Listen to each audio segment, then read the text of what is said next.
Welcome to the Freedom or Bust podcast with Joeel and Natalie Rivera. You are here because you will accept nothing less than the freedom to determine your destiny, do what you love, and fulfill your life's purpose. We believe that self-employment is the ultimate form of empowerment, and our mission is to bring you guests whose powerful entrepreneurship stories and real-world advice will give you the inspiration and tools to create a business and life that you love. Today's guest is Paulo Dichone. He's a self-proclaimed programming geek who fell in love with coding when he got to college, even though he grew up in a small village in Mozambique, Africa, where he didn't have access to computers. Paulo's opportunity to attend high school for 1 year in the United States instilled a dream within him to move to America. Through a series of almost miraculous events, Paulo immigrated to the United States to attend college, where he discovered his love of coding and received a Bachelor's Degree in computer science and got a job building Android and iOS apps for a startup. The ability to thrive through uncertainty that Paulo developed during his life living in Mozambique and overcoming the challenges of moving to a new country prepared him to be a natural entrepreneur. His story is empowering and shows that relentless tenacity and believing in a dream, no matter how much stands in your way, is the true meaning of the American dream. So we're really excited about today's interview. Actually, this something that we got to connect a few months ago now in San Francisco, and we're just blown away by his journey. And we were talking to him. We're like, we really have to interview you after talking more with him. And we haven't been able to stop talking about his journey to our friends and families. And because it's such an inspiration to see what really your mindset, and not only that, your belief system in yourself, and willing to take risk and willing to say yes to life. And that's really what you've done. So we're really honored to have you here with us today. And we look forward to really sharing your journey with our audience. Yes, welcome. Well, thank you guys. We've talked about it before, I was so excited, blown away when we met in San Francisco, and I came home and I told my wife, like, oh my goodness, these two, they're just like rock stars. So it's an honor, the fact that you guys thought of me and invited me. I'm so honored. Thank you for having me.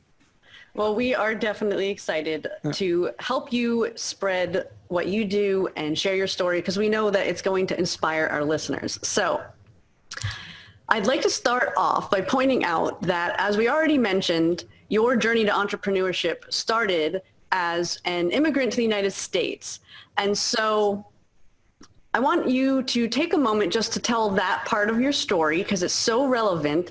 And so I'd like to know, what was that first time that you had the dream of coming to the United States? Well, actually, I think I might have been 11 or 12, between 11 and 13. My father, this is true story, had a dream. I know this may sound very strange. And the dream he told me was that I was going to go away somewhere, in different lands and all this stuff. So, and I think that's where it all started. But even before then, I always wanted to go somewhere. I did not know exactly, I want to go to the United States but I just knew I had to go somewhere. And I was 11, 12, 13 between. And so that's really where I can remember. And when I started high school in Mozambique, I still had that in the back of my mind. But I think the older I got, the more focused, the more specific I became, because I wanted to go to a place where people spoke English, and United States, people speak English. But most importantly, I think what influenced me in picking, per se, United States was because everything that we consumed, media, music, you name it, everything was from United States. And so growing up, it was all about, oh yeah, you listen to music, it's all music from the United States, you watch movies, Hollywood movies. So you kind of grow up thinking, oh yeah, I got to go to the United States, because that's where, where things that I want to do, that's where I'm going to be able to do them. So yeah, that's where it all started, really. So, and I know I've heard it, but our audience hasn't heard it. I think It's amazing how you first got to the United States, Yes. and And I think part of what I love about everything, even what you just said, is that you have a very magical journey of things just aligning. So can you share a little bit about how you first got to the United States? Yes. Oh my goodness. Well, I was in high school, and so in our high school, this is Mozambique. And so in our high school, we had what we call Peace Corps volunteers, right? So these are usually American students who have graduated university. So they usually, they can go anywhere they want to go to teach English or help out in whatever they can help out in developing countries. So we had two teachers. There were American teachers who came to our high school to teach. One was biology, the other one was English. So both of them, I had one for English, the other one for biology. Now, the biology teacher, her parents came to visit. So I was about 15, 16. I would say 15. Yes, 15 years old. And so when they came to visit, they were so overwhelmed with, poverty in Mozambique. They were just like, oh my goodness, people don't have shoes. This is really bad, coming from Montana, coming from the United States, wherever, things are different. And so they asked their daughter, my teacher, hey, what do you think we could do to help in any way we can, and they were like, well, we understand we could send money to an organization here, but we wanted something more impactful. They were asking their daughter, what do you think would be the best way for us to do to help? And so their daughter, my teacher, decided to say, you know what, you should take one of my students as an exchange student, because they had the experience of taking students, not from Africa, but from all over Europe, all over the world. And so they had that experience. So their daughter decided, you should do that, because, except this time is going to be a student from Africa, one of my students. And so they were like, okay, we'll do that. Do you have anyone in mind? She said, yeah, I do. And she came, talked to me. She said, hey, she explained everything. And she said, would you be interested in doing this? I said, absolutely. Now, mind you, this is me already wanted to go to the United States, but not asking. I wasn't, being active about it, like, okay, trying to find. It was just more of like a dream of mine. I always thought about it. I always had it in my mind. And all of a sudden that happened, and she asked me, I think she had over 100 something students, but she taught a lot of different classes and so forth. And so she picked me. To this day, I don't know why, but she picked me, and that's how it all started. And so it took us about a year, because remember, I was 15 going 16, so I was a minor. So I had to, first of all, I had to get a passport. I didn't have a passport, and that in Mozambique took a little while. And then because I was a minor, I had to, my parents or the people who were responsible for me had to sign a paper, say, okay, it's all good, he can do it. In fact, because I was raised by my older brother. So he had his wife, his family, so I was one of his kids.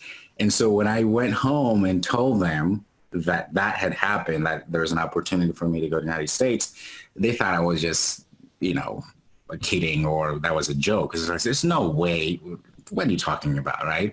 So it wasn't until months later when paperwork started showing up, like, hey, this is real. You got to sign this, so that, like, okay, this is actually, so that's how it all started. And from that on, I had to go through the process of getting the visa, which was really, really intense, to say the least.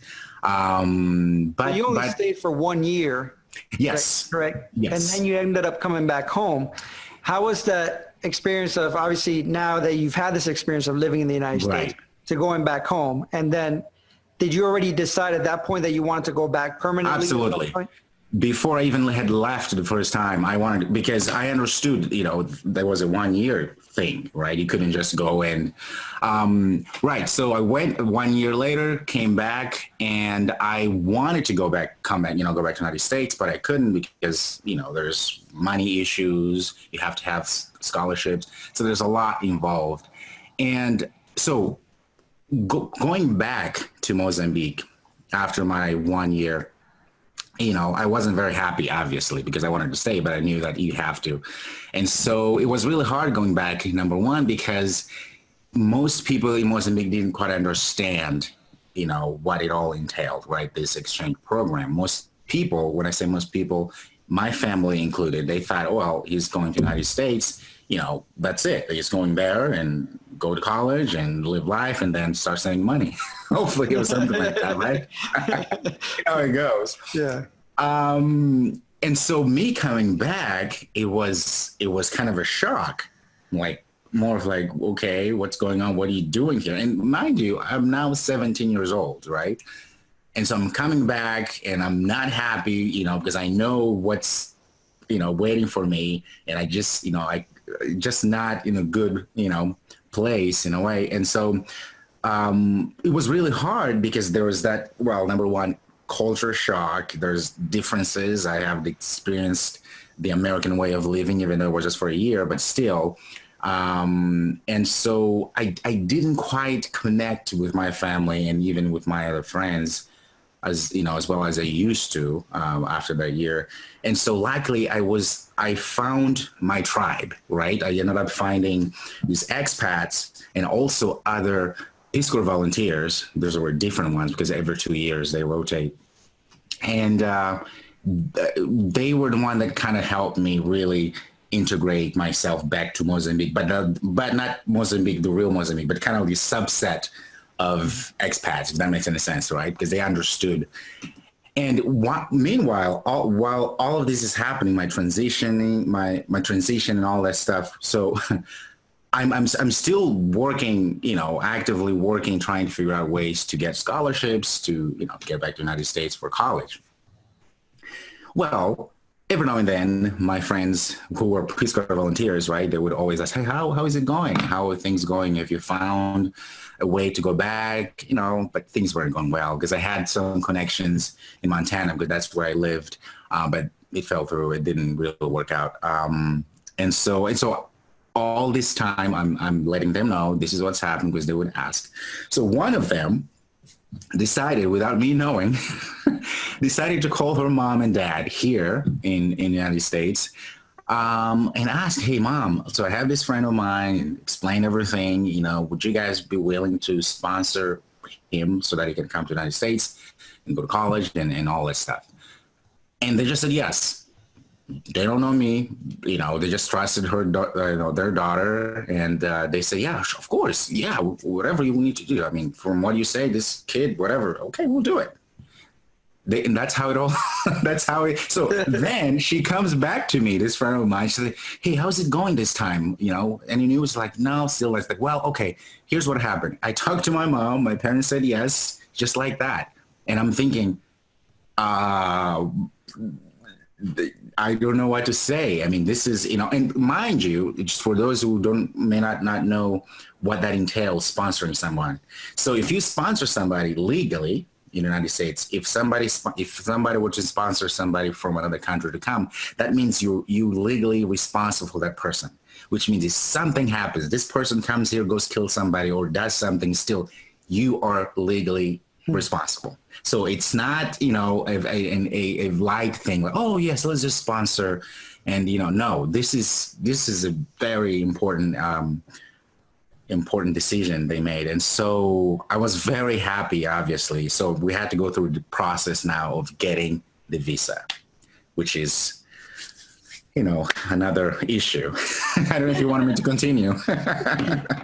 Yeah, and actually it's funny because you've told us this story before. Okay. And what I love about it is it's like, obviously you get there, you've had this experience in the United States, and part of you's frustrated that you don't know how you're going to get back. But it was like, you're like a dog on a bone. You are not going to give up. It was like you tried every possible way. And but what I love about the story, it was like, in the end, it wasn't something that you had to force. No. It's something that, because you were so clear of what you wanted, the right thing aligned for you again. Alignment. I know. To this day, guys, I I don't understand it. I could sit here and say, oh yeah, I do. I have no idea. I have no idea. I can't tell you, but I do understand now it is about alignment, and I'm very fortunate. But most importantly, I think, not to pat myself in the back, but I think, like you said, it's about listening. I've been thinking about it. In fact, today is what, the 24th, 6th, 23rd, 26th, right? Mm-hmm. Right. Well, the 23rd of this month was my 13th year that I came to the United States. So in 2005, on September 23rd, I literally came through Minneapolis, the entry point of port of entry, I should say, in Minneapolis. And I open up my passport, and they usually stamp something, and they say there, you entered, and it says F1. F1 stands for student visa, which means you can just, as long as you go to school. And to me, that is so important, because that signifies like a lot. It's like, it looks so like nothing now, but going back, I started thinking, oh my goodness, the things that had to happen for me to today be here sitting with you guys. I can't believe it. Well, and even the fact of, like you had talked to us about, getting your visa and getting rejected time and time and time again. And then was it your first sponsor? Yes. Yep. Yes, that was an uncle, yes. Yeah, so if you want to take a moment just to tell the story of what it took to get your visa, because obviously not everybody listening is going to immigrate to a country, but this process that you went through of getting the visa and trying every path you could and staying dedicated is exactly what it takes to be a successful entrepreneur. Mm-hmm. And so it's like, we can clearly see that everything that you went through really prepared you for what you're doing now. But I'd love you just to share that story briefly. Rejection. Okay. So I think to understand this is, so if you are, leaving your country and come to any other country, but like we're talking about United States, so I will make it specific, of course. You have to go through the embassy of the United States, which is a piece of land in a house, literally, that if you're inside, you are technically United States. Okay. So the process, it's very simple, but it can be complicated. So the idea is anybody who's coming to the United States is considered an immigrant. I wasn't an immigrant, right? So if you say you're an immigrant, that means you're migrating to that place, which means you're going to go to live there, forever, right? Well, they don't like that. No country likes that, right? Because there's other things, right? So you have to prove to them, in order for them to give the visa, that you have ties to your country. Now, you could say, well, okay, great. If you have your, ties to your country, could be your mom, your dad, if you have kids, whatever, right? Well, that doesn't mean anything to them. The ties to your country is more a financial tie, because that means, well, if you have a lot of money living home or business or stuff or things like that, you're tied to it, meaning you always want to go back to tend to it. That's the idea. Well, you can see that I'm 19 years old. I have no money. The only tie I have is the tie to my family. So that's not enough, right? So even though I have a family that says, we will sponsor this gentleman, everything is great, I will do everything that needs to be done. They have submitted their financials, everything, right? Because they go through everything, right? Even then, they were still like, well, we're not sure, right? So the first time I go to the interview, they say, well, this is not very convincing, because we don't understand why this lady, Melissa, that's her name, my friend whose parents, decided to sponsor me. Are you, romantically involved? I said, nope, there's nothing. But how is it that she decided that, so they go through all these things because they're trying to, make sure, and I get it. I'm not, it's what it needs to be done. Nope. They say, no, we cannot give you a visa. It's first time. Second time, the same thing. Nothing is working here. We can't give you because we don't understand. Third time, they start. So each time they would have some sort of, I will call an excuse. They would say, for instance, something like, after they've used this, are you romantically involved with this lady? That's the reason why she's taking you there, which makes no sense. The second time was more of like, well, we're not sure because this family here, maybe they're going to just use you. Like maybe you're going to be and it's very legitimate, right? It happens. Like they're going to make you work or do things or, kind of. So each time it's very legitimate, of course, but at the same time it's like, well, I don't know what else to do, Third time. And the fourth time they rejected him. And mind you, so in Mozambique, it's a long country. And so I lived in the middle of Mozambique, right? And I had to take the bus down south, which is a long bus ride. Each time I'm getting rejected, they give you some sort of a timeline. You can just go, okay, I was rejected today. Tomorrow, knock the door again, right? No, they probably give you 15 to 20 something days. I don't remember. I may be totally wrong, but, few weeks or so. So I had to go back home to get prepared again, go back. So each time, this is what's happening, right? And I'm getting rejected. I mean, it is so amazing because if you have ever been through an experience where it almost feels like if you're a miner, you go under, you're trying to mine for gold or something, right? There's this huge rock and your bosses say, you got to keep drilling this. And you say, listen, we've been doing this like 4, 5, 10 times. It just doesn't go in. I mean, there's just nothing we can do. No, you got to keep. So that's where I was. I was like, I don't know why. I don't know what am I going to do. I'll just keep doing it. So in my mind, I thought, well, I'll keep doing it until they literally ban me. Say, okay, here's a photo of this guy. Because it's not illegal, right? Right? You can't keep, right? And so I said, I will keep doing it until they say, sir, if you ever show up here, we will just have to arrest you. Then I will stop. Okay. So the fourth time, this is very crucial to the story. I'm desperate. So I've been rejected. I'm staying at my cousin's house. It was at night, it was 6 or something after dinner. And I'm just, in a very different state, for the lack of a better word. I'm just sitting there. I turned on the lights. There was TV on. Nobody was in the house.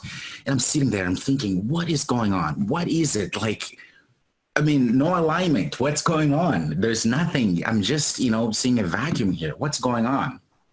And I think I might have fallen asleep or something. And all of a sudden, I remember I had an Uncle Bill. Now, let's go back here. Uncle Bill is a gentleman who was actually related to the first family that sponsored me, right? When I was 16 and all that stuff, right?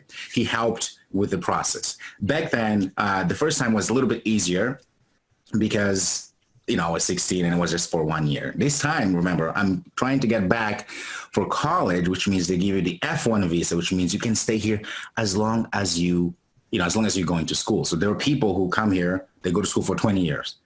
So if you go to school, you're fine, right? So they're very meticulous. They want to make sure. So that's the thing here. And so Uncle Bill, he's the guy who actually lived in Mozambique for 15 something years. And I had met him when I was 16 because he helped me with the process for the first time. And then I remember, Uncle Bill, I have an easy email. I go to my computer. I remember putting I probably put it in all caps, my subject, Uncle Bill probably needs help or something like that. And he emailed me instantly, like really there, like what's going on? I explained to him, I don't think he called. I think it was all through email this point. And so I explained what was going on. And he said, okay, can you give me the number of the family that is sponsoring me? So I gave them the number. I gave him the number. He called them. He was in the United States at that time. He called them. And then he emailed me back. He said, okay, I talked to your family and I'll see I'll take a look and see what I can do. Believe it or not, the next morning, guess who calls me? The embassy calls me. Mr. Dichone, you can come here. We'll give you the visa to go to the United States. Just like that. To this day, Uncle Bill doesn't tell me exactly what happened. And mind you, I know this is going to be in the internet, but mind you that the United States Embassy, it is a United States entity. This is not a place where you call in for favors like, hey, that doesn't happen. So anyway, that's what happened. That's what happened, folks. So magical. Magical, yes. When I think that what you said, though, it's very important for anyone in life is that basically you were going to keep doing it until it either worked out or until you were banned, you know. Yep. And even for us, like when we started our magazine, is that we reached out to 600 different businesses in the first 30 days. Wow. And we were staying in an extended stay motel because we were committed at that point. We had, you know, left our jobs and said we'd rather live in a box than like to submit to traditional jobs. Yeah. So I think our mindset is the same mindset of, and this is what every entrepreneur to be successful has to do, is to have that mindset is I'm going to do whatever it takes. Yes. I'm going to go keep chipping away at it. And actually your analogy of like mining for gold and hitting that rock, there's a good book. It's called 3 Feet from Gold. It talks about all these successful entrepreneurs. And really it's just that persistent. Mm-hmm. Yeah, because the ones that aren't successful, the story says, is that it's like they have a mine and they keep digging and digging, but they give up. Right. And they don't know that they were 3 feet away from gold. So then when someone comes in and takes over the mine and keeps digging, 3 feet later, they find the gold. And so that's what, you know, the analogy really makes a lot of sense. But actually what I love even more about your story isn't just your tenacity and your dedication to it, but it's that you recognized that you didn't have to be attached to it only working one way, that everything you did, like you would try different ways, you would try different strategies, and you weren't so focused it has to be this, that then you actually left that space for some other way to come. Just like even you know, sitting there and kind of trying to clear your mind, and then this idea pops into your mind. But the fact that you followed up with that idea is that's so profound. So a lot of people, they kind of get the idea of persistence, but they don't get the idea of being extremely persistent, but at the same time learning to go with the flow. And like you really did both. Thank you. Yeah. And one of the things that really makes me wonder is that obviously you're going to a whole new world, to a whole new place, surrounded by whole new people, different language. And I think as an entrepreneur, you have to deal with a lot of uncertainty. Yes. You know, and a lot of fear of the unknown. So obviously in your life, you've had to deal with a lot of uncertainty. Yes. So how do you overcome possibly that initial fear that comes with the unknown? And then also, how can you see ways that what you've been through has made it easier for you to do things that might be risky or uncertain in your career or in your business as well? I think for me, it goes back. So going back, people always ask and say, hey, so wow, you lived in Montana, you didn't know English, how was it? And I tell people it was amazing, because it was amazing. Now, here's why it was, because I had to think about this, because people have been asking me since 2003, okay? And I had to think about it. So why do people, well, the reason why everything was amazing, it was because the way I was seeing the world, right? So think about it. You know, I don't want to get into all this crazy stuff in this world, but, you know, I'm Black and I'm Montana. And I know, you know, underneath all those big questions, more like, wow, in Montana, I mean, really, was that great? But it was great. But for me, the reason why it was so great is because I was so grateful and I was so happy to be here, to where even if it was some sort of weirdness going on around, I didn't even see it. I didn't want to see it because I wanted to embrace it. That was very important to me. Now, going back to, you know, understanding, I want to say, culturally speaking, Mozambique always prepared me to be very persistent at anything, because in Mozambique is a developing country, and so things don't work as you would always expect. For instance, in America, you can say, well, now is 5:13. I can go to the plaza and take the bus. There's a bus, you know, every 15 minutes. It's going to happen, right? So everything is kind of certain. Like people understand, okay, there's a schedule, this happens, and if it doesn't happen, you can call this person and you will know so there's that structure, right? In Mozambique, it's different. So everybody relies on everybody, really, and nothing is really set. So you always have to understand that, okay, things may not work, but you have to keep doing it, because at some point it's going to work, right? So I think that kind of set, you know, I'm very grateful for that, because that is the kind of mindset that's all I knew. Like for me, there was never the thinking of, oh, you know, this is not going to work. Okay, well, what else am I going to do? Like, I need to get to the bus. I need to get to where I want to get. Even if it takes 2 days, I will have to wait, because at some point, if the bus doesn't show up, there's got to be a guy who's driving some around and can say, hey, can you just give me a ride? And it happens all the time. So that is the mentality that, I didn't come up with it. I was just raised in that. And so that kind of helped me to this day. It's the mentality that helps me, navigate my life in America, navigate my entrepreneurial life. Really, that's, I don't know if that makes sense. Well, it makes a lot of sense. And one of the things that I love about it is that you come from a place of gratitude. And that's why we love your energy. It's because you are grateful to life, and you're looking for the positives in life, and you're like, you have that curiosity to life. Yes. Yeah. Well, and also it's just a great example of that.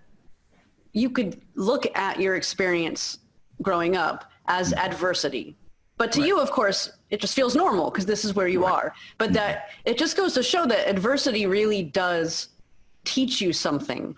Is that if everything just came easy, then you never would have developed the mindset and the skills that have made you be able to be successful, not only as an immigrant in general, but also obviously into entrepreneurship. But on that note, obviously I know when you first came, you're going to school. And there are some restrictions on working.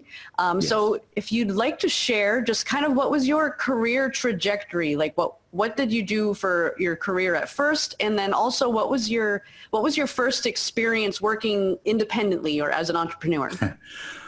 Well, first of all, this is great. Thanks, guys. Well, when I came back, I went to college, and I did 2 years of community college. That was the best thing that ever happened. So if anybody's listening and they have kids, or maybe they themselves, I think community college is really awesome, because not only will it help you kind of focus, trying to figure out, okay, where you want to go, but it's cheaper in so many ways. And most people there are adults, tend to be adults. So it's anyway, that's my personal experience, I should say. So I'm pro community college. I know most people say, oh, community college is for, no, I think it's great. Okay. And so, okay, going back, I went to community college. I had to do ESL, English as a second language, which was awesome, because it really, again, it helps with communicating, which is very important. And then I started taking classes. Now, all the while, I wanted to be a doctor, actually, a medical doctor. That was my ultimate dream. That's, it was a given. It's like, well, I'm going to be a doctor, medical doctor, I love science and all this stuff. But then I started doing research. I remember this. It was a summer, and I remember it was a summer before I would have had to then transfer to a university, college or some sort. And I was thinking, well, okay, so okay, I want to be a doctor, but let me do some research, see what else is out there, right?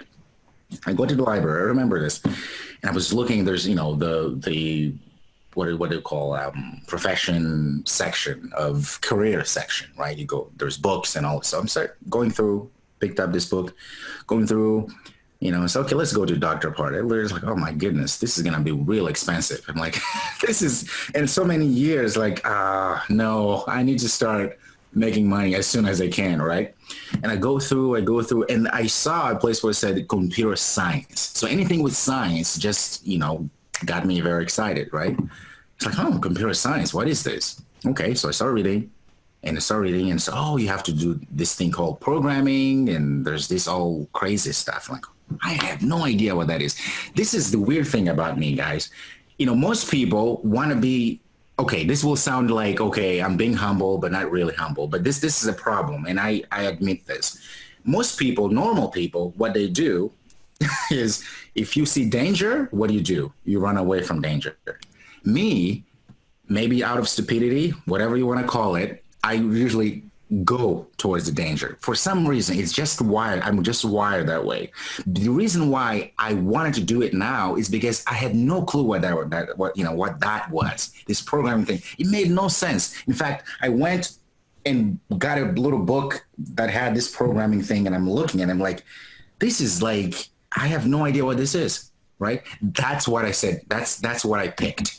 It's like, I love that. It makes no sense. Right. It's like, really? That's exactly how it happened. So from that summer, I took that book, the programming book, started reading and trying to figure out what it was. It didn't make any sense. So I had two more quarters. So I decided to enroll in one of the courses they had, which was computer course of some sort. I had no idea even what was that, So I remember they called me like a week before the course, the school started, right? The guy calls me, the guy who was supposed to be teaching the course, says, Paulo, said, yes, so you enrolled, this is funny. He said, so you enrolled in this course and we just have to inform you that this course is no longer available because not a lot of people enrolled in it. And come to find out, the course was actually like typing course. It wasn't even programming. This is crazy, right?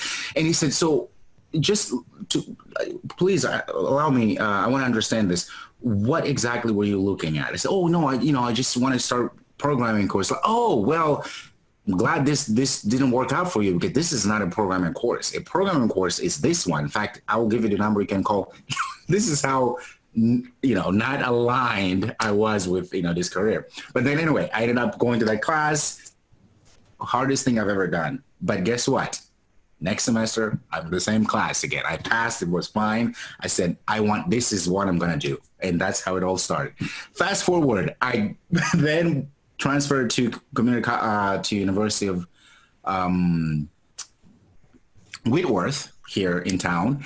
And I said, I'm going to study computer science, but I had to work really hard, really hard, because most of the kids in my class, I call them kids, we're all kids, but most of the kids in my class, they were like, I've been programming since I was 12 in high school. Meanwhile, this guy here didn't see my first computer until I was 16. So for me, it always has to be like, I know I'm smart, but I had to work really hard to catch up. So that is the mentality I've always had too. It's like, I never assume that I'm smart. I always think, nope, I don't get this. I just have to work harder and harder to get stuff. So that's how it all started. That's how I became a computer science major. That's funny. Hey, actually, I would vouch for the community college thing. Mm-hmm. One, because I used to be a community college professor, but also I became a professor because I failed my first year of college, going to a university, and then I re-enrolled after having my brother pass away into a community college. And I had a lot of instructors that were really trying to help me, that really changed my life. And that's why I ended up teaching, because I said, if I ever am put in this position where I could teach, I want to teach at a community college because they changed my life. Yes. So, and one of the things that I love that you also said is that, you run into fear, and some of the things that make you afraid is like, I need to do that. Right. And I think as an entrepreneur, sometimes that uncertainty of that newness is that we have to embrace that fear. Right. And two is that you have a growth mindset, is that you know that you can learn anything. And that's what makes you very powerful. Yeah, and actually I was going to say the same thing about the growth mindset. If you haven't read the book, Growth Mindset, definitely do, because it's going to describe you, but it'll help you understand like why you are the way you are, and why we love it so much, because that's really the message we're trying to get everybody to listen to. Is it doesn't matter what your natural abilities are or what your previous experiences. The only thing that matters is, do you want to do it, and are you willing to do whatever it takes, and that you can learn anything. Like here you were someone that had no idea about what programming was, and then had barely ever used a computer, and you said, you know what, this inspires me and I'm going to do it anyway. And so I'm curious, what did you do after college, like with that degree in computer science? Did you start out like as an employee, or have you always worked independently, or how did that all play out? Yes. Very great. I laugh because this story is, when the more I talk of it, it's like, oh my goodness, because it's not, I don't sit down every day and think, oh, let's look at my trajectory. Never happens, right? So thank you. So yes, I did work for a company here in town, and for about 3. Well, let's, if you don't mind, let's go a little bit back. Okay. So I graduated in 2009, and then again, as a student, an international student, as they call us, right? The F1 visa folks. Okay. If you're listening, go F1 visa. You can learn all this stuff. After you graduate, you're allowed to apply for a working card, right? So they call it OPT, optional practical training. I think that's what it stands for. And so essentially says, okay, he finished school, so he can have a year where he can go and work, and likely because my major was in computer science, and then it's part of the STEM, right? So they give you can extend it for another 18 months, right? So, but anyway, let's go back. So, well, first of all, in order for you to get that permit that would say, okay, you can work in the United States, okay, you have to have an employer. Makes sense, right? Well, to find employers that will hire you and then go through that process, it can be hard, especially if you live in a smaller place, such, where I live here in Washington. And so, but I again, I wanted to find a place. I wanted to find an employer, somebody who could, employ me so that I can actually be able to get that card. So I'm on my computer and I decided just to go look for jobs, what's available around here. When I go on Craigslist and I find this there was two friends who were starting a company. And so here, locally. And so I emailed them, hey, I saw your ad, this is my credentials and everything. Oh yeah, let's meet up, we'll do a little interview. So I went, we met after, oh yeah, great. We're going to hire you. I said, okay, here's the situation now. Now that you said yes, I explained to them. So, oh yeah, no problem. What do we have to do? I said, well, I just have to say, if you have an actual business, right? So it's registered. So I can take that number, business number, and then apply. So that's what will allow me to apply to get the working thing, right? So, oh, no problem. And they came back and said, yeah, by the way, we're not going to be paying you. I'm like, oh. Okay. However, we will, obviously, you're going to be working because this is a startup. I say, okay, that's fine. That's no problem. So I worked for like 3, 4, 5, 6 months. And of course, I did get my working permit and everything. Okay. Now the problem here is now after a year, because that's what's for a year, right? I have to apply for extension. So the idea is that within this year, they want you to practice whatever you studied and all that stuff. And hopefully by the end of that year, you can then apply for like a bigger job, all that stuff, right? So they give another 18 months to extend that permit, right? So, well, the thing is here is that with my current employer, which I think I ended up getting $180 for the whole year, really, no problem. They were going under. I mean, it was a startup. It didn't have anything. I mean, it was just like, hey, let's figure out this website thing and blah, blah, blah. It was great. So, well, they're going under.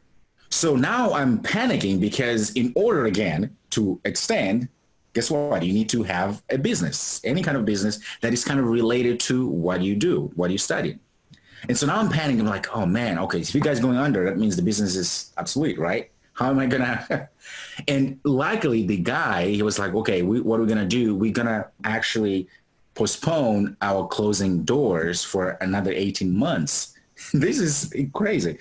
So that you can, are going to be able, you're going to be working for us, obviously, trying to figure out if we can get out of this mess, so that you can get that extension. That's how it happened. I got an extension. It was great. However, 18 months later, you were only allowed to twice, right? The first time and the second extension, right?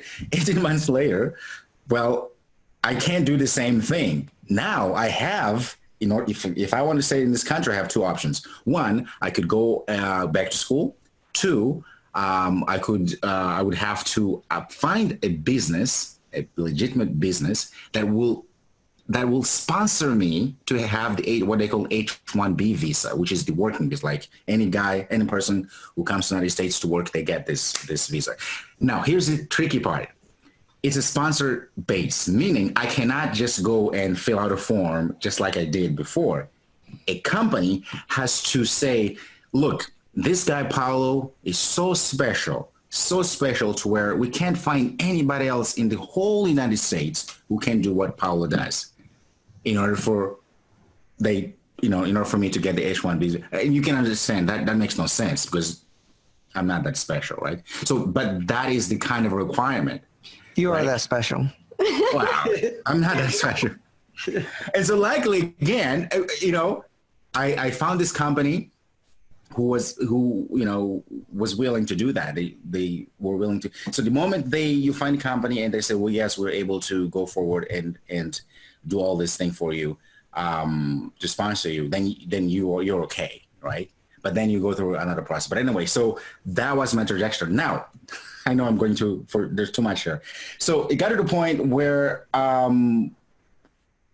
I had to go through the actual process of getting the H-1B visa, right? Well, before that, what happened is the company started going down, which means that they started laying people off. And I was one of them who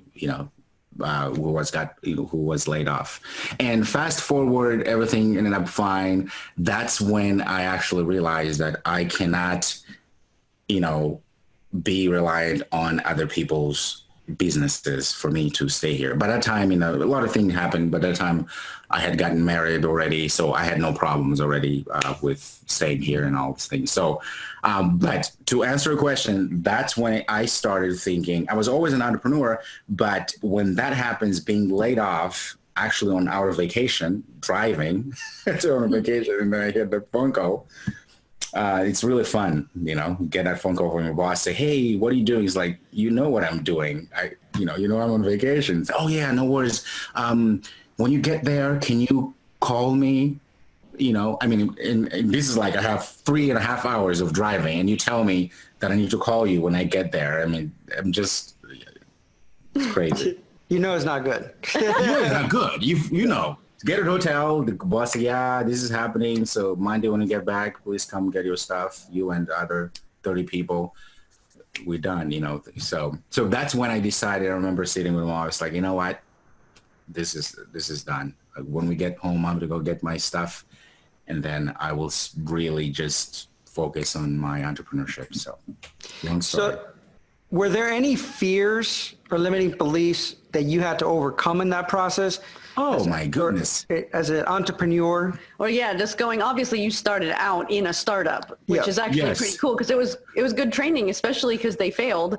So that's great training. Yeah. But obviously it can also be really scary. So what was the hardest part for you as far as your mindset or your beliefs or being afraid or making a hard decision? Right. I think the moment I started working for the bigger company, let's just call it that way, I think it's easier. I got used to getting a paycheck, right? You get a paycheck and it's very comfortable. You get home and everybody's happy. You got it. It's wonderful. It's like, addicting, right? And I think that kind of made me forget a little bit of the struggle per se, fears. But then when I lost that, I had to kind of go back in the mindset like, oh, wow, I was very comfortable. Not really, but I was comfortable because you're getting that very nice paycheck every 2 weeks or so. And fear really hit. I remember when I heard that I had lost my job, you try to, compose yourself and just to be strong. But I just had this thing running in my head. I remember eating dinner with my wife, and I'm just there, I'm eating. And she, she's trying to be calm too, like, hey, it's all good. And I'm like, of course it's good, yeah. But man, and deep down, you're like, this hurts, right? I was afraid. I wouldn't lie. The fear for me was the financial. Obviously, the obvious fear is, oh boy. Financially speaking, like, what am I going to do? Like, what are the things? I have to go and find another job. But then, the moment I said I have to go and find another job, I was like, oh, I'm more afraid of that. Why? Because it's a cycle. Okay? Because I started thinking, okay, especially in the tech world, there's a lot going on, right? I can find a job anywhere, no problem. But the problem is, what will prevent them to get to the point and say, yeah, things are not going well, the company is not doing well, so yeah, I think, it's time for all of you guys to go, right? Then I'm back, right? So I was like, okay, I'm afraid, I'm really afraid the fact that I don't have a ways to make money consistently right now, but I'm young, I don't have children. It's just the two of us, my wife and I. Okay, I don't want to get a job because I don't want to go back to that cycle. That was my biggest fear. So I decided to swallow this money fear for now and we'll attack that big fear, which literally would haunt me for my entire life. If you think about it, we tend to work until we die, literally. So I figured, okay, I cannot do that again because that's not a good kind of fear. I want to eradicate that kind of fear. So that's what that's what motivated me to say I'm just going to go full on entrepreneurship. And I knew the risks. I knew it would be really hard. But again, being in Mozambique, I said, there's nothing, we'll figure something out. So. Well, one of the things that's awesome is that you recognize that your biggest fear was the uncertainty of having an employer and not knowing when that would end, and that fear was bigger than the uncertainty of knowing that you would have to create your own income. Which is really funny because so many people, they might have this idea or this dream of being an entrepreneur, but they're terrified of, being responsible to make their own living and the uncertainty of not knowing where their money's coming from. But what I love about your story is that there is no certainty in a job either. No. And that what we love about entrepreneurship, and actually one of the things we always say is that being self-employed is the ultimate form of self-empowerment because you are in charge of you. It's up to you to figure out how much money you want to make because you're also not limited. Like a job, it's only going to pay you so much. But as an entrepreneur, you can just keep getting better. You can keep growing. You can learn another skill. You can add something to your business. It's up to you. You get to choose. So it's like it's such a great example of the fact that really in life, we're always going to be choosing between one source of anxiety and fear and another source of anxiety or fear. True. And it's really looking at, honestly, and that's what you did, honestly, which one's worse? And we felt the same way. It's like, that's why we said, like, we would rather live in a cardboard box under the bridge than submit to depending on someone else to pay our income and do something that we feel really restricted and we have to work on their schedule and we don't like what we do or we don't like the people we work with. Like, we're just not willing to do that. So we definitely relate. Thank you. Well, there's two types of problems. And I say this for people listening, there's quality problems and there's safe problems. Qualities are the ones that would really impact our lives, that would transform our lives. And then there's safe problems. Those things that like procrastination is a safe problem. Or for you, it was a safe problem, was, well, really the quality problem that you determined was going and dealing with the deeper issue of that fear of having an employer, and that uncertainty of it. And a lot of times we fill our lives with these like safe problems that we maintain, drama in our lives and all these different things, just because we don't have to look at the bigger issues, bigger fears, what really terrifies us. Yeah. So, which is interesting again, because you have embraced uncertainty so much that your uncertainty was what most people would find certain. Right. I have a job. What I'm saying? So, it's like going towards the monsters. Yeah, going towards the monsters. Yeah. But like you guys said, it's all about mindset, And the cool thing about tackling your fears and understanding that, we're so resilient. I look at babies, I don't have a baby, but I grew up, I'm the youngest of 13. So my sisters and brothers already had a baby. So I grew up with babies around. But one of the things that's important about babies, they're so resilient. It's insane. If you go online and look, for instance, in most remote places in the world, like where people were, most of us in America would say, oh my gosh, I can't believe people who live there. You'll see a lady or a gentleman with a baby walking around and baby's happy, he's running. And you're thinking that baby doesn't have, all the vaccination that we're supposed to have here. They don't have, electricity. They don't have running water, but it's growing. It's fine, right? So that mentality, like you won't break. You won't break. You could literally, if you jump over the bridge, then that's a good deal, right? But you know what I mean? And so, but it's all here. Well, and I think at the end of the day is fear of fear is our worst enemy. But in the moment, human beings are very resilient. Yes. And I'll give you an example. Like when I was sick and we would be there and I would be like, well, this might be my last moment. They're like putting stuff, IVs and doing all these things to me. Yeah. And my blood pressure's through the roof. My heart rate's through the roof. My body's freaking out. And we would be laughing. And the doctors would be like, you know, like, what the hell is wrong with you? Like he must be delusional at this point. Yeah. But is that at our core, in our darkest moments, we find light because that is human nature. You know, and that fear of, well, can I deal with the situation is a lot worse than actually being in the situation. Right. With that said, what do you think is your biggest challenge as an entrepreneur? Well, my biggest challenge as an entrepreneur is to choose the battles because it's just all about battles, you know, but choosing the ones that will propel you to go to where you want to go. Right. And that is, I think, one of the things that differentiates people who make it and people who don't make it. But it's all mental again. One of the things that I try to do every day, in fact, I don't know if I told you guys, but what I do, this is how I divide my life. I have this thing called self-journal. It's really awesome. I've started using this for about 7 months now. It is awesome. And I'm not trying to sell this, but I'm just tell you what I do, right? To choose my battles. So this allows me to divide my working or professional life in 13 weeks increments, right? So every 13 weeks, when I start 13 weeks, I go through, I write down what I want to accomplish and what things I need to do to accomplish those. And then it's some sort of like a contract even.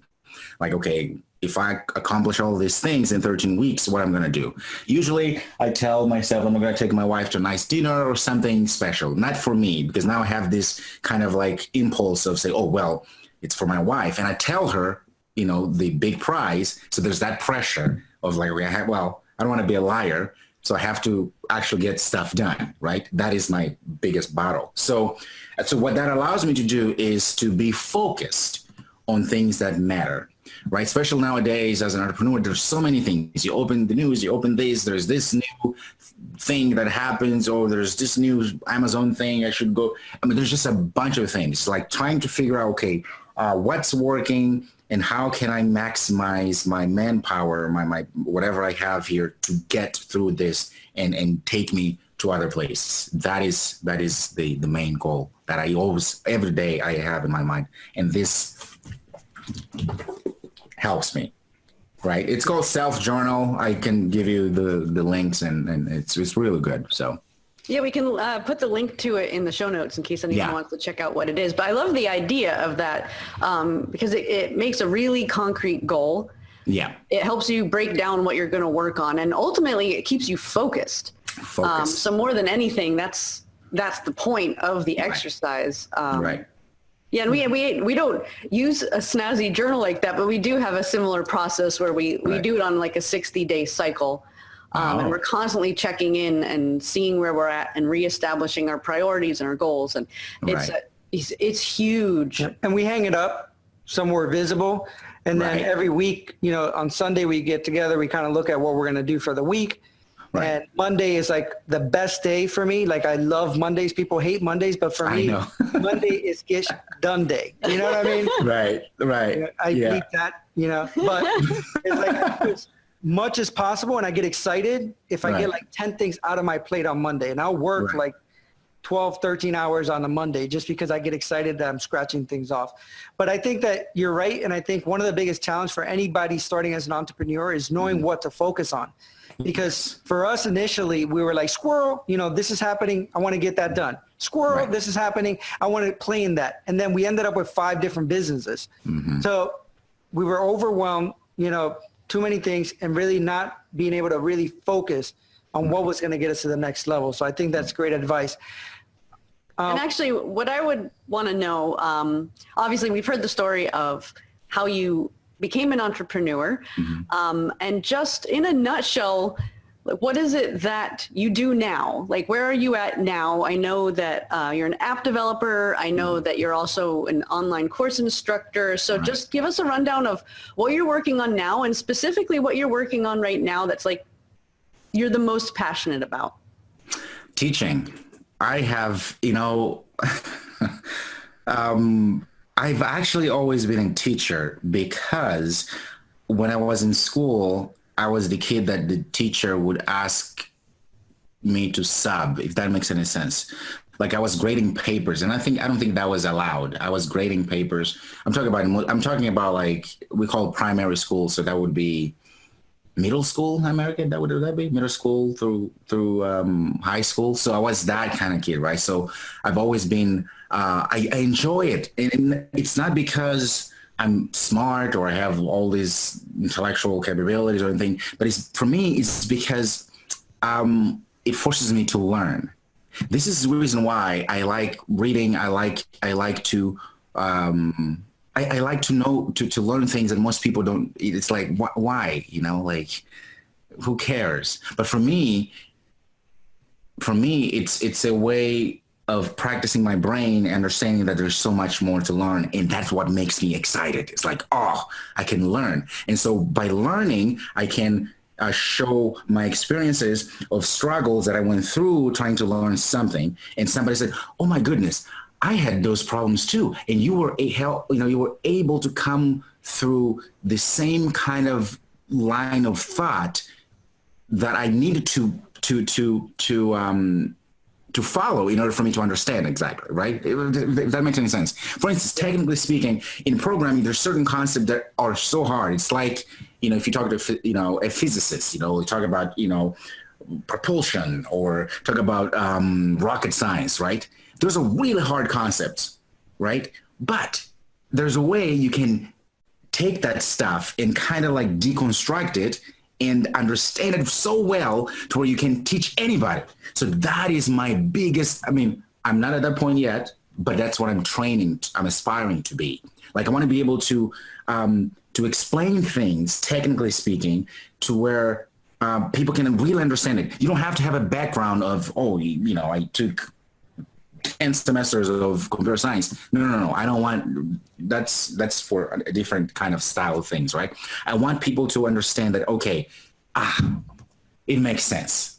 That's my passion. Like, when I hear it makes sense, it is not about the ego. It's about me saying, okay, that means that I have given the little gift that I may have to somebody to say, oh, ding, ding, there it is. So that's my biggest passion, to teach, to people understand, okay, it's not hard, right? It goes back to the idea of thinking, oh, there's obstacles everywhere. But the idea is to try to figure out, how do you overcome those obstacles, right? You have to overcome the obstacle before it becomes a problem, right? So that's the idea. So for me, when people say, I don't understand something, that is an obstacle. When people say, I really, really don't understand something, that becomes a problem, because they've told themselves, this is a problem, if that makes sense. So anyway, going back, teaching is my passion, and really getting people to understand very small concepts, very simple concepts, but it's hard for them to really digest it. That is my biggest passion. Actually, what's funny is that for us, having people get that aha moment, yes, where they get something, that's the best thing ever. Yeah, that to us is worth $1 million. It's like, you get it. Yes. Yeah, that is what drives us. Yeah. That is our purpose in life.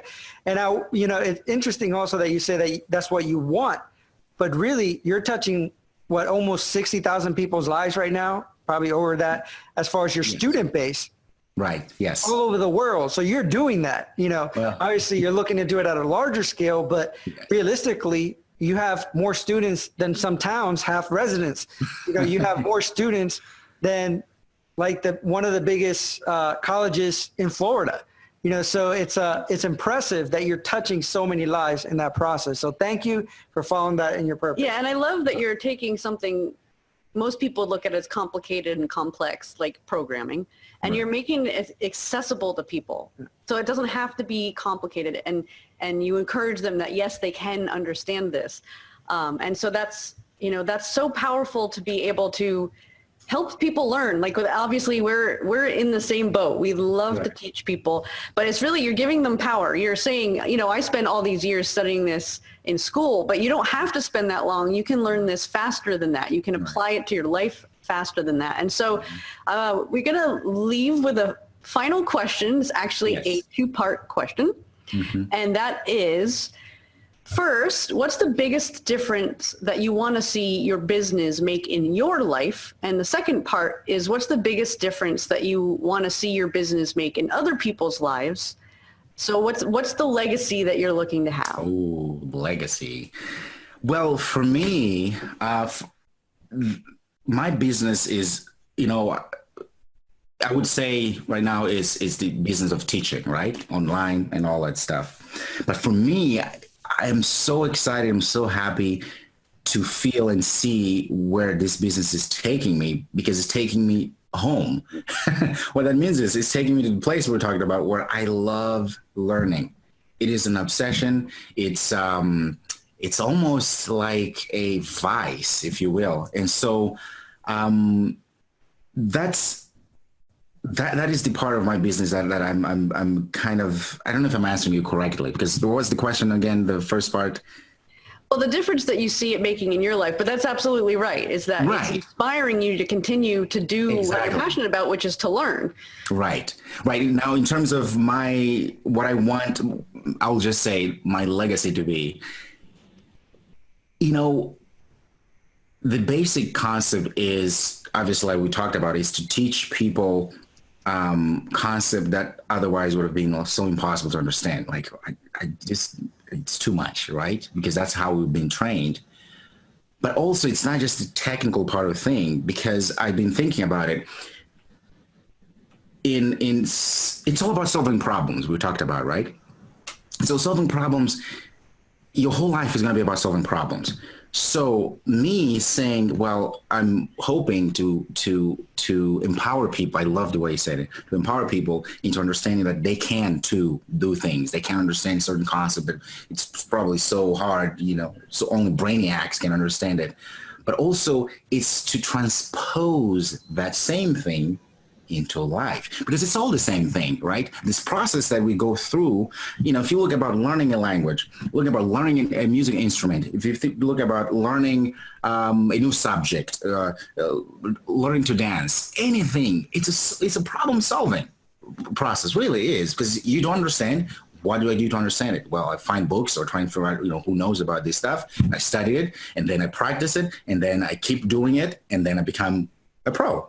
That is the same thing. It's all about learning. So everything is centered about learning. Everything, us as human, it's all centered about learning. And so for me, my legacy, I hope to be something that people realize that it's not just about the technical skills. It really is about the tooling of becoming a well-rounded person at the end of the day.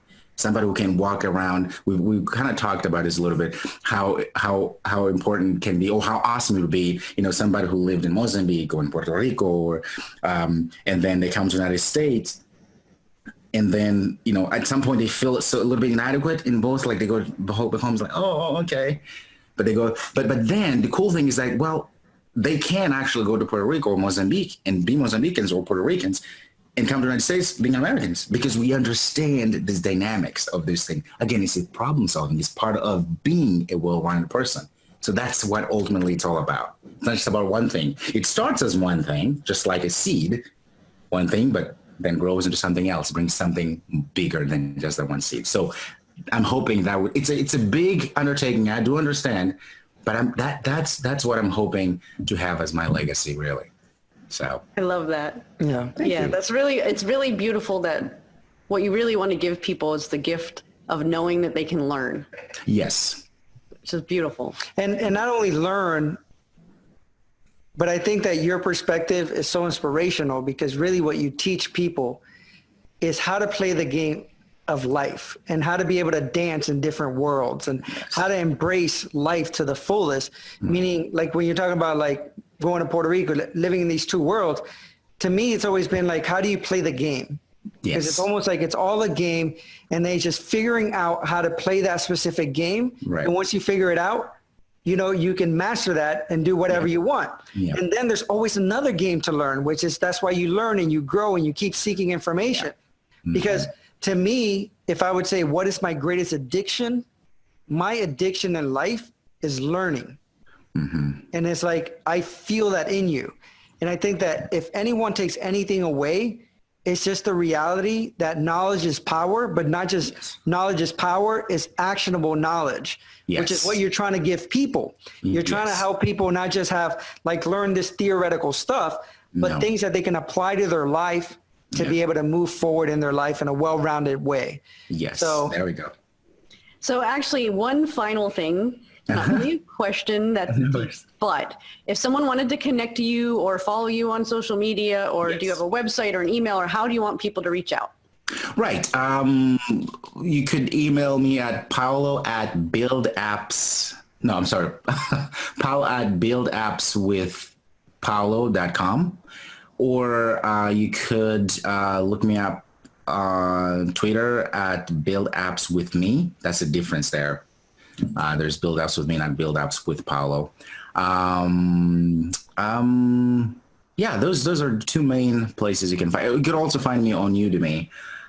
You can just type in Paulo Dichone. I'm there. Send me a message or anything. So We'll include those in the show notes so people can check you out. And if they want to learn programming or find out more about what you do, then they're welcome to do that. And we know you do a good job. You've got great ratings. And so I know for myself, I've always been curious. So, so I know that we can literally spend hours talking to you. Yes, we've discovered this. We've done it before. Oh, yes. So we're going to have you on again at some other point as our journeys continue to evolve, so we can also share with what you're at that point, because I'm sure a year from now, 2 years from now, you're going to continue to quantum leap, because that is who you are. You're always looking for that new challenge. You're always looking, what else can I do? What else can I learn? How else can I contribute? So really, we just honor you for who you are, the inspiration that you are to this world, for setting that example to others, that you can come from one totally different world and really create whatever world you want by being persistent, by being willing to embrace uncertainty, by being willing to embrace your fears, and just being willing to grow. So thank you for being you. Yes, thank you for inspiring us. Thank you, guys. It's an honor. Thank you so much. You guys are my idols. Your story, it inspires me every day. In fact, I tell everybody. So don't be surprised if people start emailing you who is this person? So I've seen them. So thank you. I'm honored to be here. Thank you. Well, likewise. Thank you. Thanks. Thank you, fellow Freedom Junkies, for listening. If you haven't already, be sure to subscribe. And if you want to help us grow, please rate and share this podcast.